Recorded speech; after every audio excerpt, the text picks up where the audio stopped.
వికారాబాద్ జిల్లా Parigi MLA camp కార్యాలయంలో doctor T Rammohan Reddy జాతీయ జెండా ఆవిష్కరించారు. ఈ సందర్భంగా ఆయన మాట్లాడుతూ స్వాతంత్ర దినోత్సవం సందర్భంగా పరిగి పట్టణానికి రాగానే పరిగి నియోజకవర్గం ప్రజలు, అభిమానులు, కార్యకర్తలు నన్ను ప్రేమగా వారి గుండెల్లో పెట్టుకున్నందుకు ప్రతి ఒక్కరికి ధన్యవాదాలని తెలిపారు. ముఖ్యమంత్రి రేవంత్ రెడ్డి 2 లక్షల రుణమాఫీ చేస్తానని చెప్పిన విధంగా ఆగస్టు 15 వరకు రుణమాఫీ చేశారని అన్నారు. పరిగికి 260 కోట్ల రుణమాఫీ, అదేవిధంగా వికారాబాద్ జిల్లాకు మొట్టమొదటిగా 910 కోట్ల రుణమాఫీ అమలు చేశారని అన్నారు. నస్కల్ వికారాబాద్ బ్రిడ్జి కోసం ముఖ్యమంత్రితో మాట్లాడి ఫౌండేషన్ వేయిస్తానని అన్నారు. పరిగి నియోజకవర్గం అభివృద్ధికి ఎంతగానో కృషి చేస్తానని హామీ ఇచ్చారు.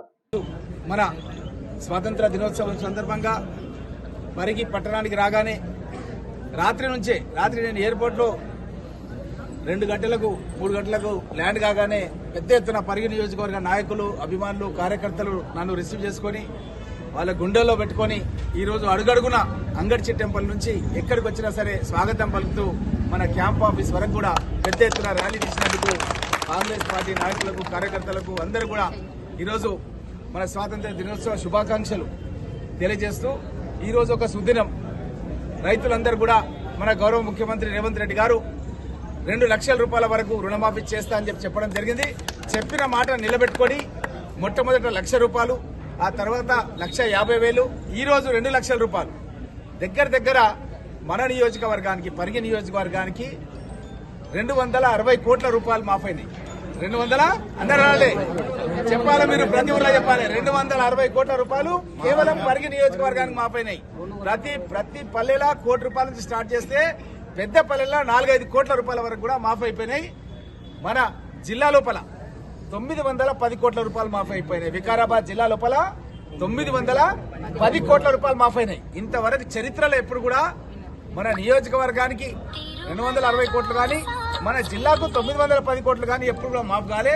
మొట్టమొదటిసారిగా రేవంత్ రెడ్డి గారు ముఖ్యమంత్రి అయిన తర్వాతనే మన వికారాబాద్ జిల్లాకు మాఫ్ అయినాయి.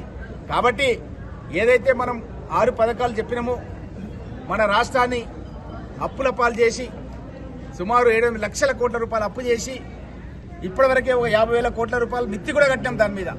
అయినప్పటికీ కూడా భయపడకుండా ప్రజలకు ఇచ్చినటువంటి వాగ్దానాలు నెరవేర్చే విధంగా మన ముఖ్యమంత్రి గారు అనునిత్యం రోజుకు 18 గంటలు కష్టపడి పనిచేస్తున్నాడు.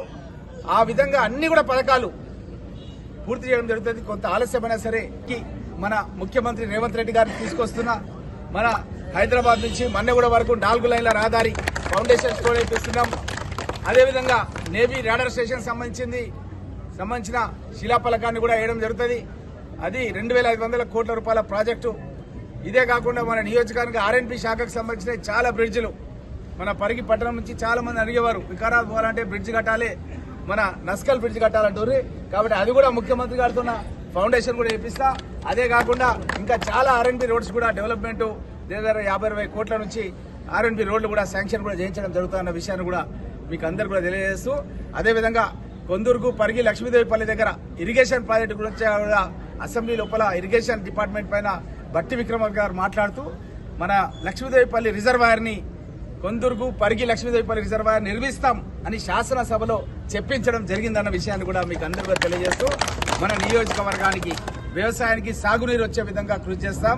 రైల్వే లైన్ గురించి కూడా చీఫ్ ఇంజనీర్ అని పిలిచి నేనే స్వయంగా ముఖ్యమంత్రి గారితో మాట్లాడి, అదేవిధంగా నా సహచర శాసనసభ్యులైనటువంటి మక్తల్ శ్రీహరి ముదిరాజుని, అదేవిధంగా పర్ణికారెడ్డి నారాయణపేట ఎమ్మెల్యేని పిలిచి ముఖ్యమంత్రి గారి కార్యాలయంలో మీటింగ్ పెట్టినాం. మీరందరూ చూసిరు ఫోటోలు అన్ని కూడా. తొందరలోనే మన Naskal railway station, Parigi railway station, Doma railway station, Dadapur railway station, అదేవిధంగా మన కోస్గి నుంచి నారాయణపేట్ మక్తల్ వరకు కూడా ఈ రైల్వే లైన్ తీసుకెళ్లి ఎవరైనా తిరుపతి పోవాలంటే తిరుపతి పోవచ్చు. మన దగ్గర గిరిజన సోదరులు పూనా, బాంబే చాలా మంది మన సోదరిమని కూడా ఎప్పటికీ అంటుంటది, మా వాళ్ళంతా పూనా, బాంబేలో ఉన్నారని. కాబట్టి మీరు పూనా, బాంబే కూడా ఎవరైనా వెళ్ళుంటే కూడా వెళ్ళాలంటే కూడా వెళ్ళి రావచ్చు ట్రైన్ లోపల. అదేవిధంగా కొంతమంది మన కర్ణాటక కూడా పోవాలంటే కూడా పోవచ్చు.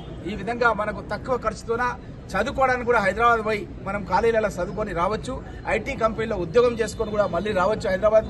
ఎందుకంటే 160 కిలోమీటర్ల వేగంతో రైల్వే అధికారులు అడిగిన గంటకు 160 కిలోమీటర్ల వేగంతో పోతుంది. కాబట్టి ఇప్పుడు ఎక్కడో బంజారాలు జూబ్లీలో ఇల్లు కట్టుకోవాల్సిన అవసరం లేదు, మనం పరిగిలో ఉంటే రాదన్న విషయాన్ని మీకు అందరికీ కూడా తెలియజేస్తూ, ఒక దగ్గర ఒక 5-6 వేల కోట్ల రూపాయలు తప్పకుండా దానికి సంబంధించిన పథకాలని కేవలం ఒక ఏడాది లోపలనే ఫౌండేషన్ చేసి వర్క్స్ కూడా పూర్తి చేపిస్తా అన్న విషయాన్ని తెలియజేస్తూ నేను గతంలో ఏ విధంగా అయితే చెప్పినో వేల కోట్ల రూపాయలు తీసుకొచ్చి పరిగి నియోజకవర్గానికి అభివృద్ధి చేస్తా అని చెప్పి మీకు చెప్పినో దాన్ని అక్షర సత్యం నేను నిజం చేసి చూపిస్తా అన్న విషయాన్ని మీకు అందరికీ తెలియజేస్తూ రానున్న మన స్థానిక సంస్థల ఎన్నికల్లో కూడా మీరందరూ కూడా ఏ విధంగా అయితే నాకు శాసనసభలో ఎట్లయితే మెజార్టీ ఇచ్చిరో రేపు జరగబోయే సర్పంచ్ ఎంపీటీసీ అన్ని ఎన్నికల్లో కూడా అత్యధిక మెజార్టీతోన కాంగ్రెస్ పార్టీ నాయకులు సానుభూతి పరులు అభిమానులు గెలిచే విధంగా నేను ప్రతి ఊరికి ప్రచారాన్ని కూడా వస్తానన్న విషయాన్ని తెలియజేస్తూ సెలవు తీసుకుంటున్నాను.